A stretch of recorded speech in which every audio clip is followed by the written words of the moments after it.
నమస్కారం. వార్తా న్యూస్ కు స్వాగతం. ముందుగా వార్తల్లోని ముఖ్యాంశాలు.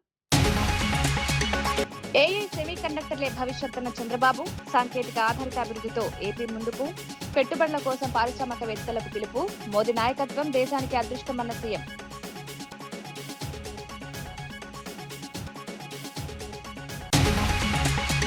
బండి సంజయ్ కుమారుడి కేసుపై బీఆర్ఎస్ కు రాజాసింగ్ కౌంటర్. విచారణ పూర్తి కాకముందే రాజీనామాలు కోరడం హాస్యాస్పదం. తప్పు చేస్తే శిక్ష తప్పదన్న బండి వ్యాఖ్యలు గుర్తు చేసిన రాజాసింగ్, రాజకీయ ప్రయోజనాల కోసం కేసును వాడుకోవద్దని.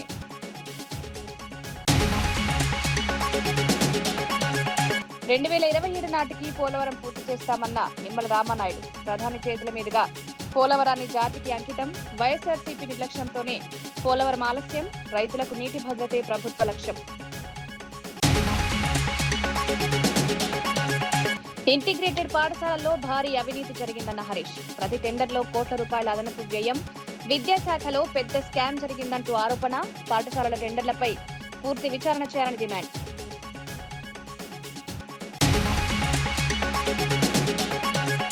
మహిళల రక్షణకు ప్రభుత్వం కట్టుబడి ఉందన్న దయాకర్, మైనర్ బాలిక అంశంలో న్యాయమే జరుగుతుందని వెల్లడి. చట్టం ముందు అందరూ సమానమేనన్న చనగాని, డ్రగ్స్ రహిత తెలంగాణ కోసం కఠిన చర్యలు.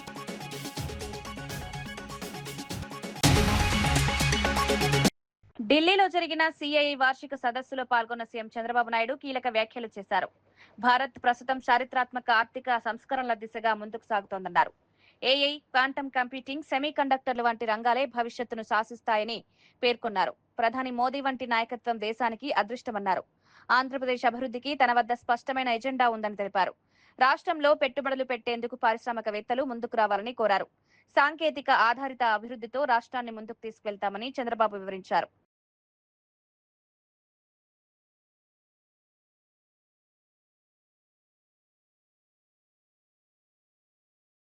This transformation, however, will now be driven by AI, quantum computing, semiconductor, clean energy, advanced manufacturing, and intelligent logistics. The countries that integrate technology, talent, innovation, energy security, and manufacturing ecosystem, the fastest will define the next global economic order. I am very happy. Excellent entrepreneurs, innovators are here. Apart from all these things, we are very fortunate to have a right leader, right time at right place. That is our Prime Minister Narendra Modi ji. Why I am saying this? After economic reforms, before economic reforms, I have seen so many Prime Ministers. కేంద్ర మంత్రి బండి సంజయ్ కుమారుడిపై వస్తున్న ఆరోపణలపై MLA Raja Singh స్పందించారు. విచారణ పూర్తి కాకముందే రాజీనామాలు demand చేయడం హాస్యాస్పదమని బీఆర్ఎస్ నేతలకు కౌంటర్ ఇచ్చారు. తప్పు చేస్తే తన కొడుకునైనా శిక్ష పడాల్సిందేనని బండి సంజయ్ ఇప్పటికే స్పష్టం చేశారని గుర్తు చేశారు. విచారణను ఎవరూ అడ్డుకోవడం లేదన్నారు. గతంలో బీఆర్ఎస్ పాలనలో జరిగిన ఘటనలపై అప్పట్లో ఎందుకు స్పందించలేదని ప్రశ్నించారు. చట్టం తన పని తాను చేసుకుంటుందని పేర్కొన్నారు. రాజకీయ ప్రయోజనాల కోసం ఈ అంశాన్ని వాడుకోవద్దని రాజాసింగ్ సూచించారు.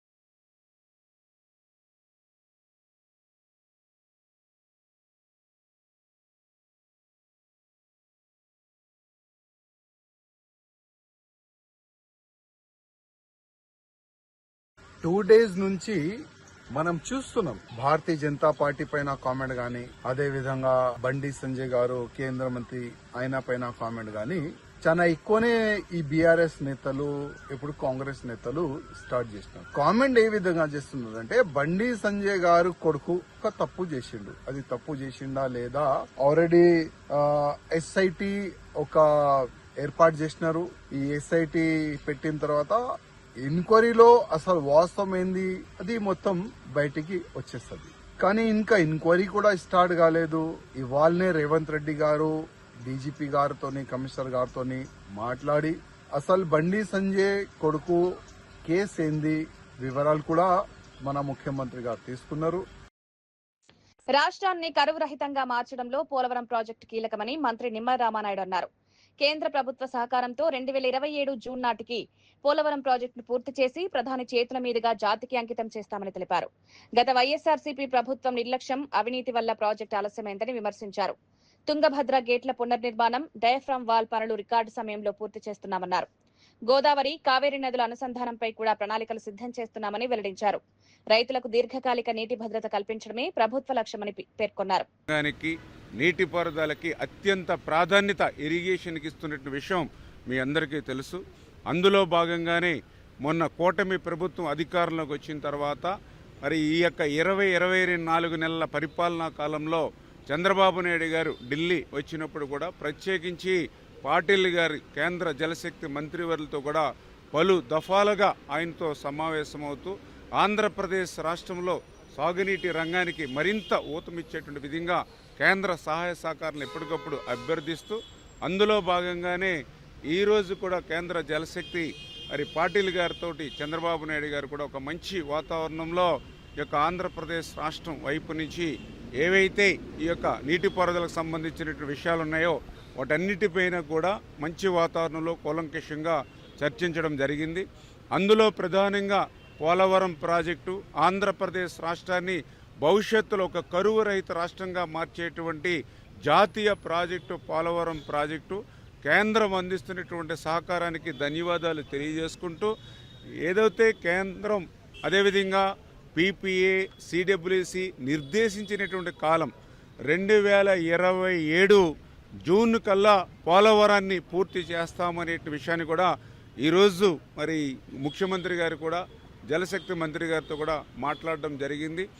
ఎందుకంటే గత 5 సంవత్సరాల వైఎస్ఆర్సీపీ పాలనలో పోలవరం ఎప్పటికి పూర్తవుతుందో చెప్పలేమని పోలవరాన్ని ప్రశ్నార్థకం చేసినటువంటి స్థితి గత పాలనలో జరిగితే ఈరోజు చాలా క్లియర్గా 2027 జూన్ కల్లా పోలవరం ప్రాజెక్టుని పూర్తి చేస్తూ ఉన్నాం. ఖచ్చితంగా ఒక మంచి డేట్ టైము తీసుకుని ఆ యొక్క ప్రధానమంత్రి గారి యొక్క చేతుల మీదుగా ఆ యొక్క పోలవరం ప్రాజెక్టుని రేపు 2027కి మనం జాతికి అంకితం చేయాలనేటువంటి ఆలోచన కూడా చంద్రబాబు నాయుడు గారు అదేవిధంగా జలశక్తి కేంద్ర మంత్రి వర్యులు కూడా మరి ఈవేళ డిసిషన్ కూడా తీసుకోవడం జరిగిందనే విషయాన్ని కూడా ఈ సందర్భంగా తెలియజేసుకుంటూ ఆ రకంగా రేపు 2027 జూన్కి ఆ సీజన్ కల్లా ఆ పోలవరం ప్రాజెక్టుని ప్రధానమంత్రి గారు అదేవిధంగా మరి ఈ యొక్క కేంద్ర జలశక్తి మంత్రి వీరందరూ కూడా సమక్షంలో ప్రాజెక్టుని పూర్తి చేస్తామనేటువంటి ఒక భరోసాని ఈరోజు ఇవ్వడం జరిగిందని చెప్పి తెలియజేసుకుంటూ మరి అదేవిధంగా ఏదైతే ఆంధ్రప్రదేశ్ రాష్ట్రానికి సంబంధించి కేఎస్వై ఏదైతే ఉందో RRR ప్రాజెక్ట్ ఏదైతే ఉందో దానికి సంబంధించినటువంటి మైనర్ ఇరిగేషన్ అనేది చాలా చాలా ఇంపార్టెంట్ కాబట్టి దానికి సంబంధించినటువంటి నిధులు మరి ఆంధ్రప్రదేశ్ రాష్ట్రానికి అందివ్వాల్సింది కూడా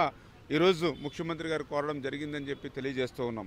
అదేవిధంగా ఈవేళ భారతదేశంలో ఒక ప్రయోగాత్మకంగా అంటే ఎంకాడ్ అంటే ఏదైతే మరి యొక్క మోడరేషన్ కమాండ్ వర్క్ అని ఏదైతే ఎంకాడ్గా ఒక వర్క్ని అంటే కెనాల్స్ సిస్టము కాకుండా మరి ఏదైతే పైప్ లైన్ సిస్టమ్ ద్వారా వాటర్ని ఇవ్వాలనేటువంటిది ఒక మోడల్ ప్రాజెక్ట్ని కూడా మన విజయనగరం జిల్లాలో ప్రారంభించండి అని ఏదైతే కేంద్ర మంత్రివర్యులు చెప్పారో దానికి కూడా ముఖ్యమంత్రి గారు కూడా స్పందించి ఏదైతే ఆ మోడల్ ప్రాజెక్ట్ని కూడా ఇమ్మీడియట్లీ చేపడతాము అని కూడా ఈరోజు మాట్లాడడం జరిగిందని చెప్పి సందర్భంగా తెలియజేసుకుంటూ అదేవిధంగా తుంగభద్ర ప్రాజెక్టు మనందరికీ తెలుసు.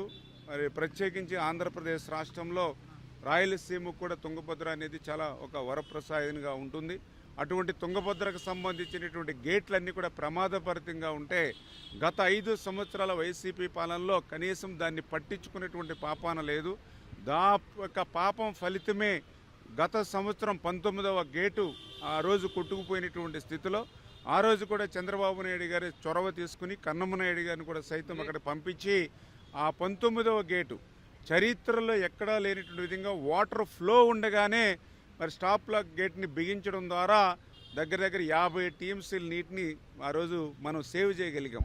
అటువంటి తుంగభద్రకు సంబంధించిన మొత్తం 33 గేట్లు కూడా మరి కొత్త గేట్లని అమర్చడం అనేది పూర్తవబోతోంది ఈ నెలలో. ఆ పూర్తయిన వెంటనే తెలంగాణలో బీజేపీకి అధికారంలోకి వచ్చే అవకాశం లేదని పీసీసీ అధ్యక్షుడు మహేష్ కుమార్ గౌడ్ అన్నారు. ప్రధాని మోదీ సభలో చేసిన వ్యాఖ్యలపై తీవ్రంగా స్పందించారు. కేంద్రం అన్ని రాష్ట్రాలకు సమాన నిధులు ఇవ్వాల్సిన బాధ్యత ఉందన్నారు. తెలంగాణ పరిస్థితులను ప్రధాని పూర్తిగా అర్థం చేసుకోలేదని విమర్శించారు. కేంద్ర ప్రభుత్వం తెలంగాణపై వివక్ష చూపుతోందని మంత్రి పొన్నం కూడా ఆరోపించారని గుర్తు చేశారు. కులగణన సర్వేలో బీసీలకు సరైన ప్రాధాన్యం ఇవ్వలేదని కాంగ్రెస్ నేతలు ఆందోళన వ్యక్తం చేస్తున్నారన్నారు. తెలంగాణ ప్రజలు బీజేపీని నమ్మే పరిస్థితి లేదని మహేష్ కుమార్ గౌడ్ పేర్కొన్నారు. ర్యాలీ చూస్తే వారి యొక్క కార్యక్రమాలు కొనసాగిస్తా ఉన్నాడు. సమస్యల్ని పరిష్కరించేటువంటి ప్రయత్నం చేయకుండా మరి వారు బంగారం కొనొద్దను ఇతరత్ర చెప్తున్నాడంటే దాన్ని బట్టి వారి పరిపాలన దక్షత అర్థమైపోతా ఉంది. ఏదైతే హౌస్ హోల్డ్ సర్వే ఒక ప్రొఫార్మా ఉందో అది వారికి ఇచ్చి 13వ నెంబర్ కాలాన్ని చూపించి ఇందులో ఎస్సీ ఎస్టీ మాత్రమే ఉంది, జనగణనకు సంబంధించిన లోపల బీసీల ఇండ్ల లెక్క పెట్టే కార్యక్రమం జరుగుతలేరు, ఇది మంచిది కాదు అనే మాట చెప్పినాం. దాని మీదనే బీసీ సంఘాలు నిన్న ధర్నా చేసినాయి. అదేవిధంగా హనుమంతరావు గారు దీక్ష చేసినారు. భారతీయ జనతా పార్టీ మాత్రం నోరు కూడా మెదపలేదు. ఇది తెలంగాణ ప్రజలు బలహీన వర్గాలు గమనించాల్సిన అవసరం ఉంది. గత ప్రభుత్వ విధ్వంసం నుంచి రాష్ట్రాన్ని కాపాడేందుకు సూపర్ 6 పథకాలు సంజీవనలా పనిచేస్తున్నాయని పీతల సుజాత తెలిపారు. ఇప్పటికే 67 లక్షల మంది విద్యార్థులకు తల్లికి వందనం పథకం అమలు చేస్తున్నామన్నారు. రైతులకు అన్నదాత సుఖీభవ కింద 20,000 సాయం అందిస్తున్నామని వెల్లడించారు. ఏడాదికి 3 ఉచిత గ్యాస్ సిలిండర్లు ఇస్తున్నట్లు పేర్కొన్నారు. పెన్షన్లు 4,000కు పెంచి పండుగ వాతావరణంలో పంపిణీ చేస్తున్నామని తెలిపారు. నిరుద్యోగుల కోసం 25 లక్షల ఉద్యోగాల కల్పన లక్ష్యంగా ప్రభుత్వం పనిచేస్తోందన్నారు. క్వాలిటీ ఫుడ్ ఉంది, చాలా బాగా పెడుతున్నారు, చాలా ప్రేమగా రిసీవ్ చేసుకుంటున్నారని ఈ రోజున ప్రతి ఒక్కరూ కూడా అన్న క్యాంటీన్లో భోజనం చేస్తున్నారంటే అది ఒక సంకల్ప బలం ఉన్నటువంటి వ్యక్తి చేస్తున్నటువంటి పనులు. ఒక ప్రజల కోసం ఎప్పుడూ కూడా నిస్వార్థంగా పనిచేసే ఒక వ్యక్తికే మాత్రం సాధ్యమవుతుంది. అది చంద్రబాబు నాయుడు గారి యొక్క ప్రభుత్వం అనేసి కూడా మేము సందర్భంగా చాలా సంతోషంగా తెలియజేస్తున్నాం. సో ఈ విధంగా అన్న క్యాంటీన్ని మేము ప్రతిపక్షంలో ఉన్నప్పుడు కూడా చాలామంది మా లీడర్స్ కూడా అన్న క్యాంటీన్లు చాలా ధైర్యంగా కండక్ట్ చేయడం జరిగింది, పెట్టడం జరిగింది. చాలా పెద్ద ఎత్తున చాలా నియోజకవర్గాల్లో పెట్టడం జరిగింది. ఈ రోజున కూటమి ప్రభుత్వం వచ్చిన తర్వాత మళ్ళీ దాన్ని చాలా లేని చోట్ల కూడా మేము అఫీషియల్గా కూడా దాన్ని అన్నీ కూడా నిర్వర్తించుకుంటూ ముందుకెళ్తున్న విషయాన్ని కూడా తెలియజేస్తున్నాం. సో ఈ విధంగా అంతేకాకుండా యువగళం నిధి ద్వారా కూడా దాదాపుగా 25 లక్షల ఉద్యోగాల కల్పనే ధ్యేయంగా ఈ రోజున మరి లోకేష్ గారి యొక్క సారథ్యంలో ముందుకు వెళ్ళటం జరుగుతుంది. ఈ రోజున ఎన్నో గూగుల్లో వచ్చినాయి, క్వాంటమ్ వ్యాలీ మనకి అమరావతిలో వస్తుంది, తర్వాత మనకి వైజాగ్లో ఎన్నో ఐటీ కంపెనీలు వస్తున్నాయి. సిఐఏ సమ్మిట్లో లక్షల కోట్ల రూపాయల యొక్క ఎంఓయూలు చేసుకోవటం జరిగింది. సో ఈ విధంగా మన విద్యార్థులు మన చదువుకున్నటువంటి మన బిడ్డల ఇంటిగ్రేటెడ్ పాఠశాలల నిర్మాణంలో సీఎం రేవంత్ రెడ్డి ప్రభుత్వం భారీ అవినీతికి పాల్పడిందని మాజీ మంత్రి హరీష్ రావు ఆరోపించారు. రాష్ట్రంలో 76 ఇంటిగ్రేటెడ్ పాఠశాలలకు నిర్వహించిన టెండర్లలో అన్నింటికీ ఎక్సెస్ అమౌంట్ పెట్టారని తెలిపారు. ఒక్క టెండర్ కూడా మైనస్ కు పోలేదని, ప్రతి టెండర్లో 4 కోట్లకు పైగా అదనపు వ్యయం చూపించారని ఆరోపించారు. విద్యాశాఖలో ఇది పెద్ద స్కామ్ అని విమర్శించారు. ప్రభుత్వ నిధులను దుర్వినియోగం చేస్తూ అవినీతికి పాల్పడుతున్నారని మండిపడ్డారు. 4.9 ఎక్సెస్, 4.96 ఎక్సెస్, 4.99 ఎక్సెస్.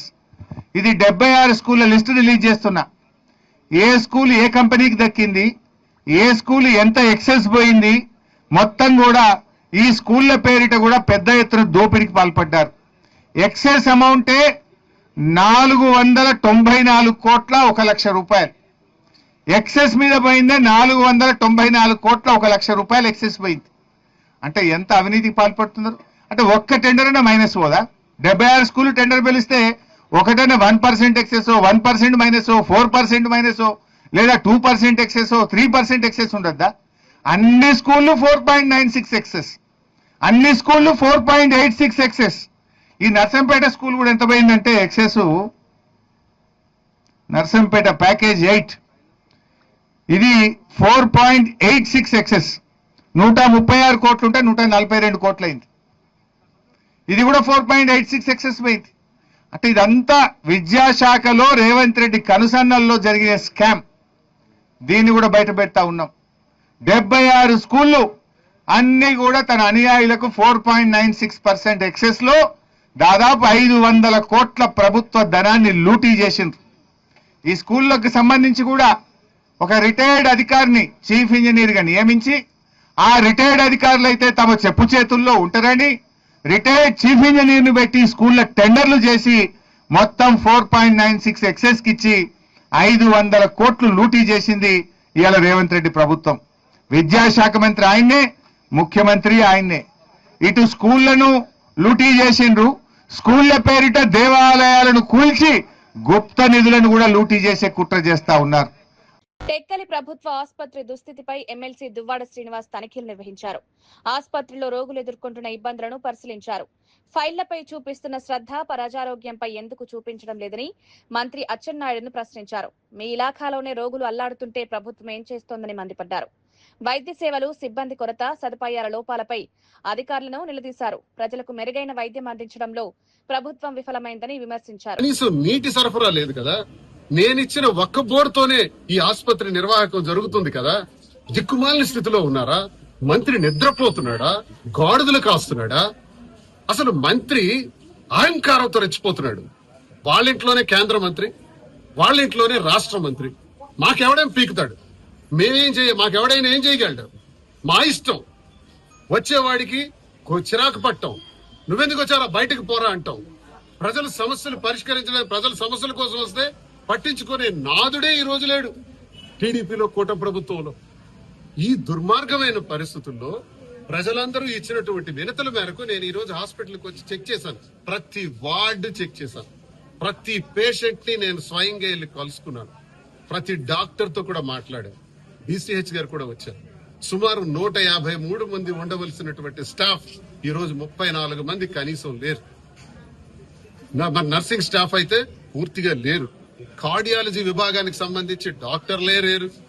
జిల్లా కేడర్ హాస్పిటల్లో కార్డియాలజీకి అత్యవసర పరిస్థితుల్లో వస్తారు. నేను తీసుకున్న రిపోర్ట్స్ ప్రకారం ఓపీ షీట్స్ ను కూడా, నేను ఓపీ ఫైల్స్ ను కూడా స్టడీ చేస్తే రోజుకు సుమారు 450 నుంచి 500 మంది వరకు ఇక్కడికి పేషెంట్స్ వస్తున్నారు. చిన్న విషయం కాదు ఇది. ఇంతమంది పేషెంట్స్ వస్తే ఒక్కొక్క విభాగానికి వాళ్ళకి పంపిస్తే ఒక్కొక్క విభాగంలో గైనిక్కే ఇంచుమించు 80 నుంచి 90 వరకు అవుతున్నారు. ఎక్స్రేస్ తీయాలంటే కనీసం 100 మంది అవుతున్నారు. ఎక్స్రేస్ కనీసం రోజుకు 100 మందికి తీయాలంటే ఒకే ఒక్క మిషన్ ఉంది. అందులో స్టాఫ్ 2 మాత్రమే ఉన్నారు. ఒక ఎక్స్రేతో మీరు ఎంతమందికి మీరు ఎక్స్రే తీయగలుగుతారు ఒకే ఎక్స్రే మిషన్ తో? అలాగే డయాలసిస్ కు చూసినప్పటికి 13 ఉన్నాయి. మరొక 8 అయినా కావాలి. అసలే కిడ్నీ పేషెంట్స్ ఎక్కువగా ఉన్నటువంటి ప్రాంతం ఇది. డయాలసిస్ కోసం వచ్చి తీవ్రమైనటువంటి ఇబ్బందుల్లో ఉన్నారు. కూర్చున్న పేషెంట్స్ కు ఫ్యాన్ కూడా లేదు. సఫోకేషన్ లో వాళ్ళకి పెట్టేస్తున్నారు. అప్పటికే ప్రాణాలు పోయే స్థితిలో డయాలసిస్ పేషెంట్స్ ఉన్నారు. వాళ్ళని తీసుకెళ్లి ఆ బెడ్ మీద వేసి ఆ డయాలసిస్ చేసేటప్పటికి ఏ సాయంత్రం అవుతుంది. ఒకవేళ డయాలసిస్ పేషెంట్ ఆయాసంతో రావాలంటే ఫెసిలిటీ లేదు. 108 పూర్తిగా నాశనం అయిపోయింది. 108 సేవలు లేవు. హాస్పిటల్ కి అంబులెన్స్ లేదు. మంత్రి, ఏం చేస్తున్నావా నువ్వు? అంబులెన్స్ కూడా ఇచ్చుకోలేవా నీ కాన్స్టిట్యున్సీలో? నీ కాన్స్టిట్యున్సీలో కేంద్ర మంత్రి, రాష్ట్ర మంత్రి రామ్మోహన్ నాయుడు, అచ్చెన్నాయుడు ఉన్న కాన్స్టిట్యున్సీలోని ఇంత దౌర్భాగ్యమైన పరిస్థితులు ఉంటే రాష్ట్రంలో ఏ దిక్కుమాలిన పరిస్థితులు ఉన్నాయో అంచనా వేయొచ్చు.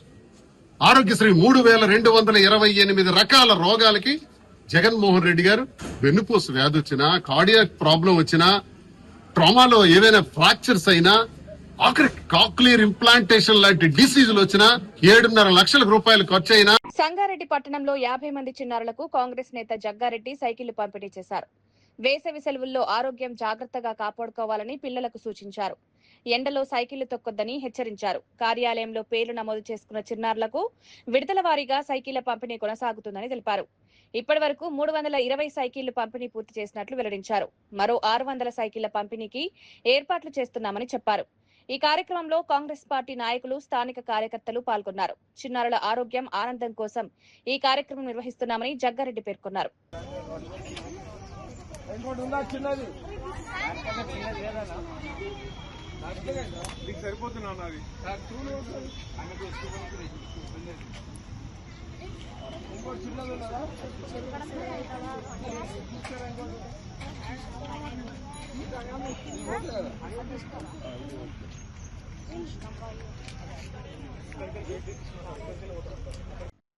మాతృదినోత్సవం సందర్భంగా బల్కంపేటలో నిర్వహించిన సామూహిక శ్రీమంతాల కార్యక్రమంలో మాజీ మంత్రి సనత్ నగర్ ఎమ్మెల్యే తలసాని శ్రీనివాస్ యాదవ్ పాల్గొన్నారు. ఎస్ఎస్ కన్వెన్షన్ లో జరిగిన ఈ కార్యక్రమంలో 150 మంది గర్భిణీలకు చీరలు, పండ్లు, స్వీట్లు అందజేసి ఆశీర్వదించారు. ఈ సందర్భంగా తల్లి ప్రేమ, త్యాగం గురించి తలసాని భావోద్వేగంగా మాట్లాడారు. పిల్లలకు జన్మనివ్వడానికి తల్లి తన ప్రాణాలను పరంగా పెడుతుందని, అలాంటి మాతృమూర్తులను ప్రతిరోజు గౌరవించాలన్నారు. గర్భిణీలు తమ ఆరోగ్యంతో పాటు పుట్టబోయే బిడ్డ ఆరోగ్యంపై ప్రత్యేక శ్రద్ధ పెట్టాలని సూచించారు. గత బీఆర్ఎస్ ప్రభుత్వంలో కేసీఆర్ కిట్ ద్వారా తల్లులకు ఆర్థిక సాయం, అవసరమైన వస్తువులు అందించామని గుర్తు చేశారు.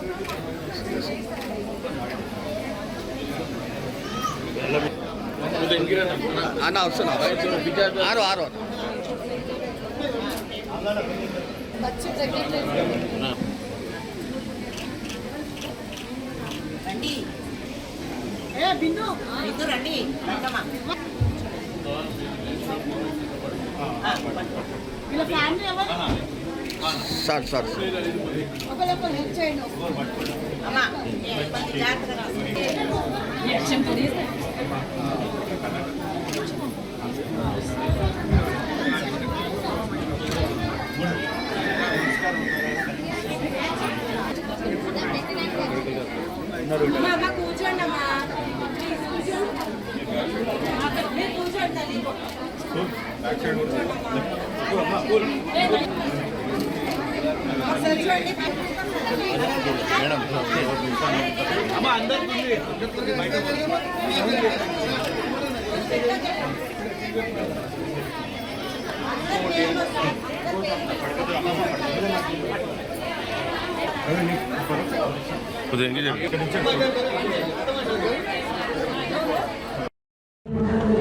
ఈరోజు మాతృ దినోత్సవం సందర్భంగా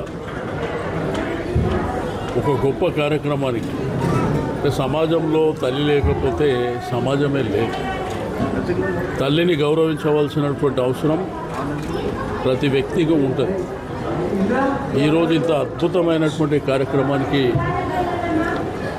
రోజారెడ్డి గారు, అదేవిధంగా శేష్ కుమారి గారు, ప్రవీణ్ రెడ్డి గారు, కరుణాకర్ గారు, కావేరి గారు, దాంతోపాటు మా నాయకులు, కార్యకర్తలు అందరూ కూడా అందరి సహకారంతో మరి ఇక్కడ శ్రీమంతాల కార్యక్రమం, ఒక ఆడబిడ్డని మరి గౌరవించవలసినటువంటి సందర్భాన్ని పురస్కరించుకొని మరి ఇంత గొప్ప కార్యక్రమాన్ని నిర్వహిస్తున్నటువంటి శుభతరుణంలో అందరికీ నేను మనస్ఫూర్తిగా అభినందన తెలియజేస్తా ఉన్నాను.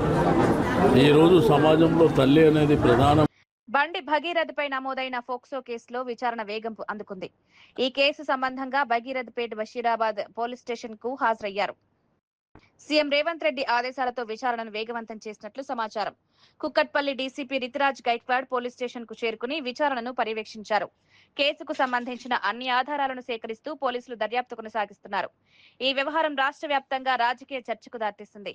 బాధితురాలికి న్యాయం జరిగేలా పూర్తిస్థాయి విచారణ జరుగుతుందని అధికారులు తెలిపారు. రిజిస్టర్ అయింది. ఇప్పుడు ఎప్పటివరకు ఏమేం జరిగింది, ఇంకా ఏం చేయాలి, ప్రాపర్గా ఇన్వెస్టిగేషన్ చేయడానికి అన్నీ మేము డిస్కస్ చేశాము. ఒక ప్లాన్ ఆఫ్ యాక్షన్ డ్రాఫ్ట్ చేశాము. అదే ప్రకారంగా రేపు కూడా ఇది కంటిన్యూ అవుతుంది. విక్టిమ్ స్టేట్మెంట్ ఆల్రెడీ ఒకసారి రికార్డ్ అయింది, అది కూడా నేను చదివాను. ఇంకా ఫర్దర్గా మేము ఇంకా దీనిలో కొన్ని ఇన్ఫర్మేషన్ ఇంకా మనకు కావాలి. అందుకే మేము మళ్ళీ ఒకసారి ఆమెతోటి మాట్లాడతాము. అదే ఖచ్చితంగా ఇది మనకు అతను దొరికితే, అతనికి ఆఫెన్స్ ప్రూవ్ అయితే మేము ఖచ్చితంగా అరెస్ట్ చేస్తాము. ఇప్పటివరకు అక్యూజ్ గురించి మనకు ఇన్ఫర్మేషన్ లేదు. నాకే ఈరోజే దీని నుంచి కేసుకి సంబంధం లేదు. ఒక పాక్సో కేసు మన దగ్గర రిజిస్టర్ అయింది. పాక్సో కేసు రిజిస్టర్ అయిన తర్వాత ఇప్పటివరకు చట్టం ప్రకారంగా ఏమేం కేసులు చేయాలి, లాస్ట్ 1-2 డేస్లో కూడా మన వాళ్ళు చాలా ప్రయత్నం చేసి అన్ని డాక్యుమెంటేషన్ కలెక్ట్ చేశారు. అక్యూజ్ గురించి కూడా మేము ఇప్పుడు ఇన్ఫర్మేషన్ సిడిఆర్ నుంచి మేము ప్రయత్నం చేస్తున్నాము. మనకు దొరికితే అతన్ని మేము ఖచ్చితంగా పట్టుకుంటాము. నాకు ఈరోజు ఆర్డర్ వచ్చింది. ఈరోజు ఆర్డర్ వచ్చినప్పుడు నేను ఇమీడియట్లీ 1 అవర్ లోపల వచ్చాను అండ్ మేము పని స్టార్ట్ చేస్తాము. పొలిటీషియన్స్ నాకు ఆర్డర్స్ సిపి సైబరాబాద్ ఆఫీస్ నుంచి వచ్చింది. అదే మెమో ప్రకారంగా నేను పని స్టార్ట్ చేశాను. నా కోసం ఇది మన పోలీస్ స్టేషన్లో ఒక పాక్సో కేసు రిజిస్టర్ అయింది. ఇది విక్టిమ్కి ప్రాపర్గా జస్టిస్ ఇవ్వడానికి మన బాధ్యత ఉంది. కేస్ కంప్లైంట్లో ఏమేమి ఉంది అది అన్నీ వెరిఫై చేసి ప్రాపర్గా ఇన్వెస్టిగేషన్ మేము చేస్తాము.